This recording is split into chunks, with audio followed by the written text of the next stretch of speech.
नमस्कार दोस्तों, welcome to Jogta academy.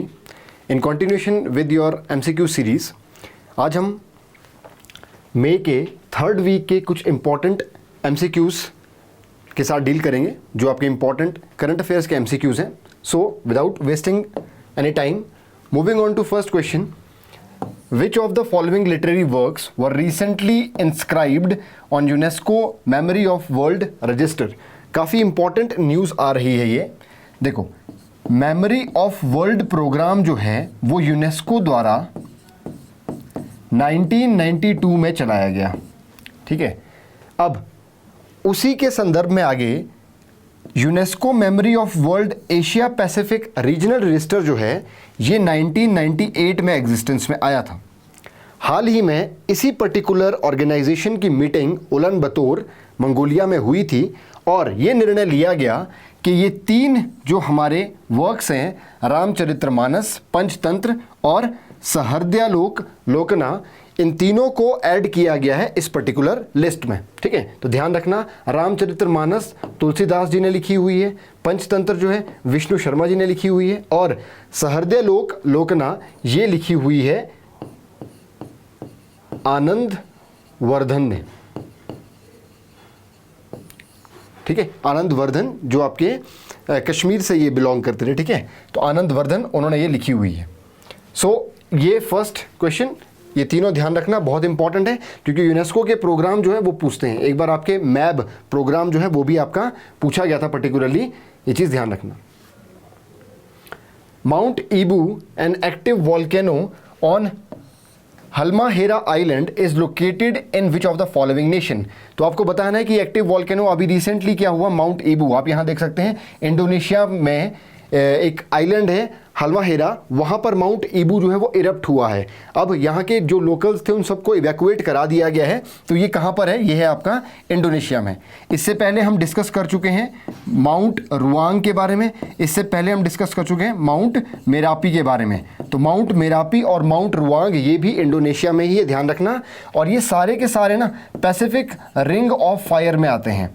Pacific ring of fire क्या है, पैसिफिक ओशियन जो है उस सराउंडिंग में वो आपका क्या है, पैसिफिक प्लेट जो है वो आपका क्या कर रही है, सबडक्ट कर रही है अदर रीजनल प्लेट्स के नीचे। तो ये वाली जो बेल्ट है इसको क्या बोलते हैं, जो आपका मैंने गोला सा बना के रखा है, that is called Pacific ring of fire.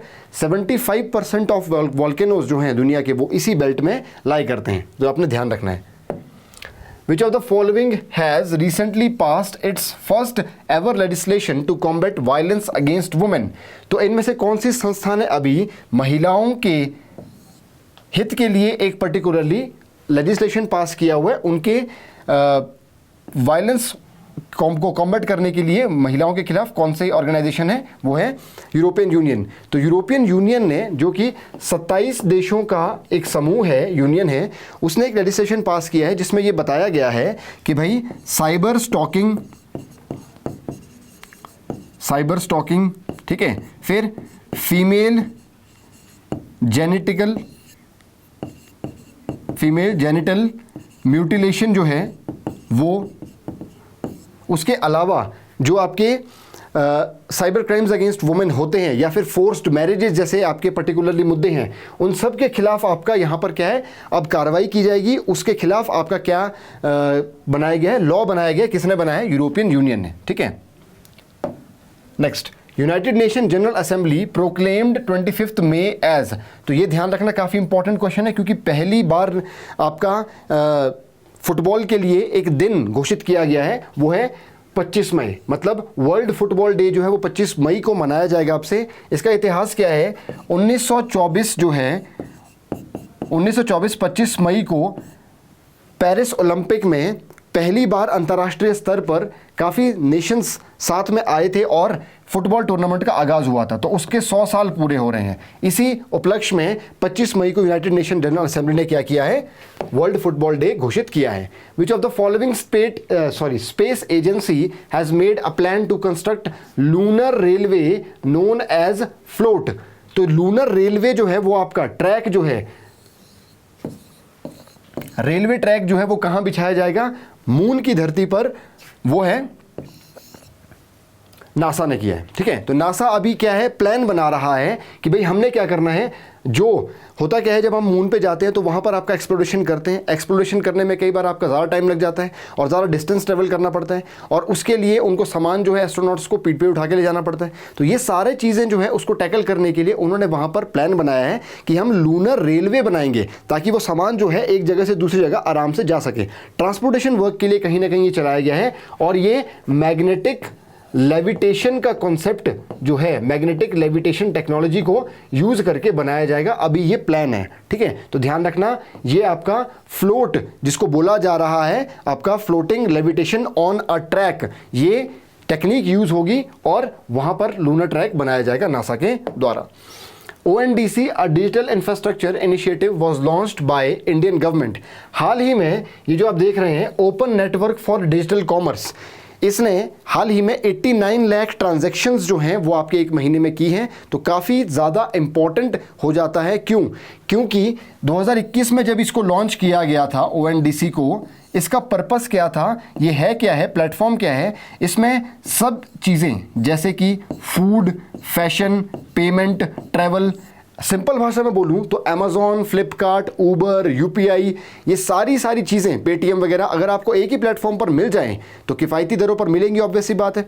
तो उस पर्टिकुलर के लिए क्या बनाया गया है, ONDC, ठीक है। तो ONDC जो है वो DPIIT जो हमारा डिपार्टमेंट है इंडस्ट्रियल ट्रेड का, वो उसने लॉन्च किया था 2021 में। तो इंपॉर्टेंट है, ध्यान रखना ONDC। नेक्स्ट, दृष्टि 10 या Hermes 900 recently seen in news are या इज, वो है ड्रोन। तो अभी रिसेंटली जो अदानी डिफेंस सिस्टम है उसके द्वारा बनाया गया है दृष्टि 10 ड्रोन। तो ये दृष्टि 10 ड्रोन जो है ये किसके लिए काम आएगा, ये हमारे सर्वेलेंस के लिए काम आएगा। कहाँ पर, पाकिस्तान बॉर्डर में। अभी होगा क्या कि नेवी और आर्मी इन ड्रोन्स को आपका इंडक्ट करेगी, और नेवी जो है पोरबंदर में और पंजाब साइड जो है आर्मी इनको इंडक्ट करके नज़र रखेगी पाकिस्तान बॉर्डर्स पर, ठीक है। Who among the following made a record to conquer Mount Everest for maximum number of times? हाल ही में एक व्यक्ति ने 30 बार माउंट एवरेस्ट चढ़ने का रिकॉर्ड बनाया है। तो वो है नेपाल के शेरपा कामी रिटा। तो कामी रिटा शेरपा जो है उन्होंने 30वीं बार 22 मई को माउंट एवरेस्ट चढ़ा है, और वो बने हैं ऐसा करने वाले पहले व्यक्ति, सबसे ज़्यादा माउंट एवरेस्ट चढ़ने वाले। माउंट एवरेस्ट को नेपाली भाषा में कहा जाता है सागरमठ, और तिब्बतियन लैंग्वेज में कहा जाता है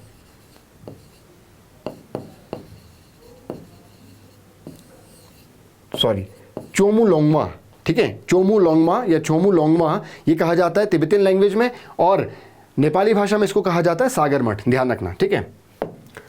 UAE has launched 10-year blue residency visa for, तो एनवायरमेंटलिस्ट्स के लिए जो पर्यावरण संरक्षण से जुड़े हुए हैं उनके लिए ब्लू रेजिडेंसी वीज़ा जो है वो 10 साल के लिए आपका वैलिड होगा। ये निकाला है किसने, UAE ने। क्यों?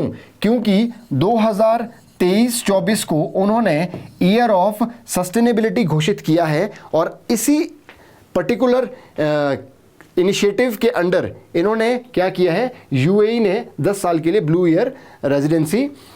रेजिडेंसी वीज़ा जो है वो आपका चलाया है, ठीक है। तो एनवायरमेंटलिस्ट जो भी होंगे उनको वहाँ पर आपका क्या करना पड़ेगा, अप्लाई करना पड़ेगा, ठीक है। अगर किसी बंदे ने पर्यावरण संरक्षण अपने देश में, अपने रीजन में किया है तो वो अप्लाई कर सकता है। फिर वो देखेंगे कि हाँ भाई ये आपका इसको देना चाहिए वीज़ा कि नहीं देना चाहिए। अगर वो मिल जाएगा तो वो वहाँ पर UAE में रहेगा, और UAE और उसके बियॉन्ड एनवायरमेंट सस्टेनेबिलिटी में वो आपका उनके काम आ सकता है। इसीलिए पर्टिकुलरली ये काम किया गया है एनवायरमेंटलिस्ट के लिए UAE द्वारा।